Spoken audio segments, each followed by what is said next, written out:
नमस्कार, मैं ऋचा सिंह और आप देख रहे हैं सी न्यूज भारत। ओडिशा में 2 जून को हुए बेहद दर्दनाक ट्रेन दुर्घटना को भूल पाना आसान नहीं है। इस हादसे में 275 लोगों ने अपनी जान तक गंवा दी थी।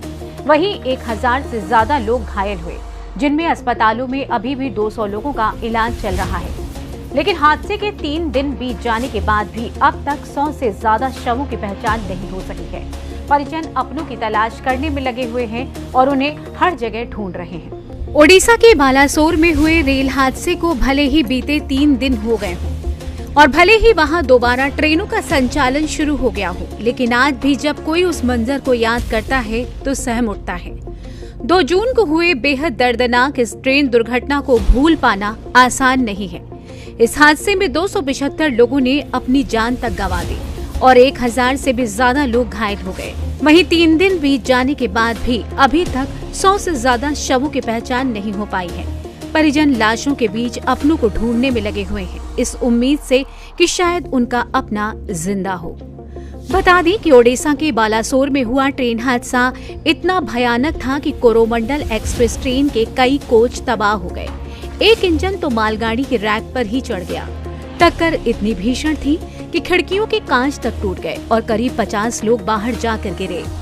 अंधेरा होने के कारण रोते बिलखते लोग अपनों को तलाशते रहे। कुछ को धड़ मिला तो सिर नहीं। लोग चीखते हुए अपनों के टुकड़े बटोरते दिखे। हालात ऐसे थे कि बोगियों में फंसे बच्चों और महिलाओं को कोच से बाहर निकालने के लिए सीढ़ी का सहारा लेना पड़ा। ट्रेन में फंसे हुए लोगों को बाहर निकालने के लिए स्थानीय लोग भी देर रात तक जी जान से जुटे दिखे। अस्पतालों में भी घायलों की मदद के लिए कई लोग खड़े रहे। इस हादसे में लगभग 1100 लोग घायल हुए थे, जिनमें से 900 लोगों को इलाज के बाद छुट्टी दे दी गई। इसके अलावा ओडिशा के कई अस्पतालों में लगभग 200 लोगों का इलाज किया जा रहा है। वहीं भुवनेश्वर अस्पताल में रखे गए कुल 193 शवों में से 80 शवों की पहचान कर ली गई है। 55 शव परिजनों को सौंप दिए गए हैं। बता दें कि ओडिशा के बालासोर में 2 जून को दुर्घटना तब हुई जब शालीमार चेन्नई कोरोमंडल एक्सप्रेस आउटर पर खड़ी एक मालगाड़ी से टकरा गई, जिससे ट्रेन के कई डिब्बे बगल के ट्रैक पर पटरी से उतर गए।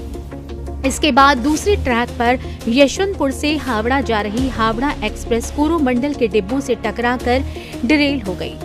इस तरह तीनों ट्रेनों की जोरदार टक्कर में कई लोगों की जान चली गई और हजारों लोग घायल हो गए।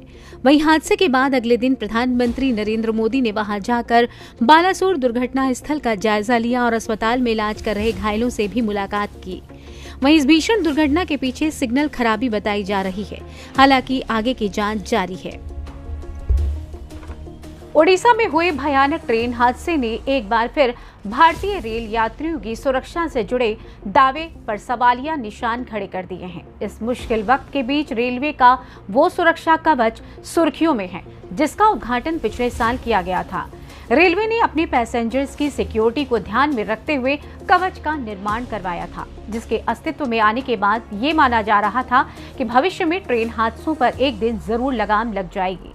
लेकिन बालासोर में हुआ ये हादसा प्रशासन की सच्चाई उजागर कर रहा है। फिलहाल इस खास खबर में बस इतना ही। देश दुनिया की तमाम खबरों को जानने के लिए देखते रहें सी न्यूज भारत। हर खबर आपके साथ, आपके हाथ।